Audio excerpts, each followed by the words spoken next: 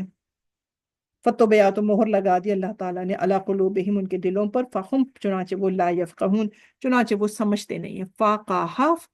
فقہ کہتے ہیں ان کو یعنی سمجھنا، انہیں سمجھ میں نہیں آتی بات۔ وَإِذَا، اور جب رأیتہم آپ انہیں دیکھیں، تو تعجبک کہ آپ کو اچھے لگیں گے، اجسامہم ان کے جسم آپ کو اچھے لگیں گے، وَإِن، اور اگر یقولوا وہ کہیں، تسمع لقولہم، تسمع کا مطلب ہے تا تم، اور سما سننے سے کہ تم سنتے رہ جاؤ گے، اگر جب وہ بولیں گے، جب اپنے منہ کھولیں گے تو وہ بولتے رہیں گے، لقولہم ان کی باتیں جو ہیں آپ سنتے چلے جائیں گے، کأنہم گویا کہ وہ خشب لکڑیاں ہیں، مسندہ، مسندہ کو مسند سے یاد رکھیں، مسند ہوتی ہے اوپر جگہ پر، تو مسندہ جو ہے وہ ٹیک لگائی ہوئی لکڑیاں ہیں، لکڑیوں کی مانند ہیں کہ وہ اس طرح سے بیٹھتے تھے، ویسے وہ مسجد نبوی میں بھی دیوار سے لگا کے یا ٹیک لگا کر اس طرح بیٹھا کرتے تھے جیسے کوئی سردار ہے، وہ یوں نہیں بیٹھتے تھے کہ جیسے یوں نہیں حاضر ہوتے تھے جیسے کہ آپ صلی اللہ علیہ وآلہ وسلم کی محفل میں لوگ صحابہ کرام آیا کرتے تھے، یحسبون، وہ سمجھتے ہیں، کل ہر صیحۃ علیہم، بلند آواز کو اپنے خلاف، ہم وہی العدو، اصل دشمن ہیں، فاحذرہم، چنانچہ آپ ان سے چوکنا رہیے، قاتلہم اللہ، ہلاک کرے اللہ ان کو، انا، کہاں سے یؤفکون، وہ بہکائے جا رہے ہیں، وَإِذَا قِیلَ، اور جب کہا جاتا ہے لہم ان سے، تعالو، کہ آؤ، یستغفر لکم، تمہاری بخشش کر دیں، تمہاری بخشش کی دعا کریں، رسول اللہ، اللہ تعالیٰ کے رسول، لبو رؤوسہم، تو وہ پھیر لیتے ہیں اپنے رؤوس، اپنے سروں کو، ورعایتہم، اور آپ انہیں دیکھیں گے، یسدون، وہ رک جاتے ہیں، وہم، اور وہ مستکبرون، وہ تکبر کرنے والے ہیں، سواء علیہم، برابر ہے ان کے لیے، فرتا، کہ آپ بخشش کی دعا کریں، لہم ان کے لیے، ام لم تستغفر لہم، یا آپ ان کے لیے بخشش کی دعا نہ کریں، لن، ہرگز نہیں، یغفر اللہ لہم، اللہ تعالیٰ معاف نہیں کرے گا انہیں، ان اللہ لا یہدی القوم الفاسقین، بے شک اللہ رب العزت نہیں ہدایت دیتا اس قوم کو، جو ان لوگوں کو جو نافرمان ہیں، ہم الذین یقولون، ہم الذین، یہ وہی لوگ ہیں جو کہتے ہیں، یقولون، جو کہتے ہیں کیا، لا تنفقوا، کہ تم نہ خرچ کرو، الا اوپر، من، جو عند رسول اللہ، جو اللہ تعالیٰ جو رسول اللہ صلی اللہ علیہ وآلہ وسلم کی محفل میں ہیں، جو آتے ہیں، جو آپ کی معیت میں ہیں، جو آپ کے پاس بیٹھتے ہیں، جو آپ کی محفلوں میں بیٹھتے ہیں، آپ کے ساتھ رہتے ہیں، آپ کی مدد کرتے ہیں، تم ان کے اوپر خرچ مت کرو، یہ کہتے ہیں یہ لوگ، حتیٰ ینفدوا، یہاں تک کہ وہ منتشر ہو جائیں، وَلِلَّهِ، حالانکہ اللہ تعالیٰ کے ہیں، خزائن السماوات والارض، وہ یہ نہیں جانتے کہ جو خزانہ، جو دینے والا ہے کون ہے، اللہ رب العزت ہی کے پاس تو تمام خزانے ہیں آسمانوں اور زمین کے، وَلَكِنَّ الْمُنَافِقِينَ لَا يَفْقَهُونَ، اور لیکن جو یہ منافق ہیں یہ نہیں سمجھتے، یقولون، وہ کہتے ہیں، لئن، اگر، رجعانا، اگر،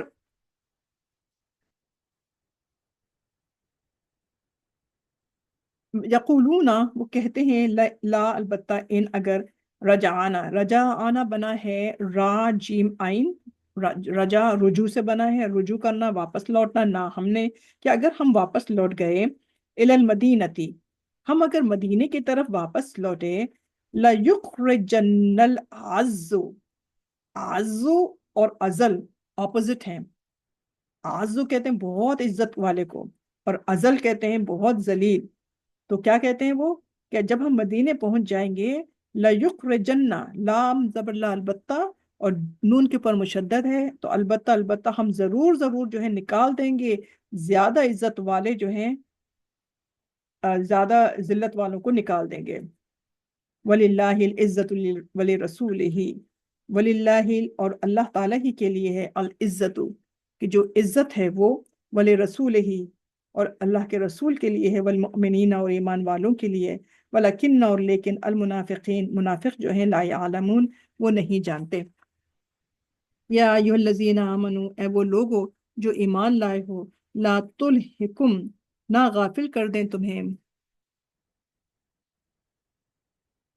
اموالکم، تمہارے مال، ولا اولادکم، اور نہ تمہاری اولاد، ان ذکر اللہ، اللہ کے ذکر سے، ومن، اور جو یفعل کرے گا، ذالک، یہ، فاولئک هم الخاسرون، پس یہی لوگ ہیں جو خسارہ اٹھانے والے ہیں۔ وانفقوا، اور خرچ کرو، مما، اس میں سے، جو رزقناکم، جو ہم نے تمہیں دیا ہے، من قبل، اس سے پہلے کہ ان یاتیا، کہ آ جائے، احدکم الموت، تم میں سے کسی کو موت، فیقولا، تو وہ کہے، ربی، اے میرے رب، لولا، کیوں نہیں، اخرتنی، تو نے مہلت دی مجھے، الی اجل قریب، مدت تک کے لیے،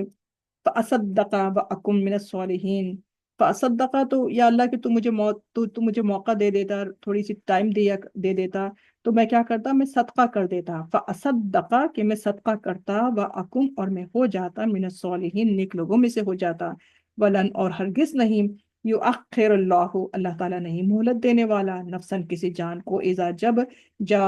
آ جائے گی، اجلھا، مقرر مدت اس کی، واللہ، اور اللہ رب العزت، خبیر بما تعملون، پوری طرح سے باخبر ہے اس سے جو کہ تم عمل کرتے ہو۔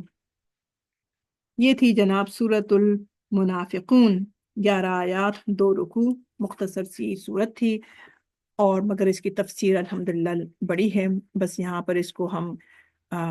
ختم کرتے ہیں۔ اللہ تعالیٰ سے دعا ہے کہ ہم سے اگر اس میں کوئی پڑھنے میں غلطی ہو گئی ہو تو اللہ رب العزت ہم کو بخش دے، ہم کو معاف کر دے۔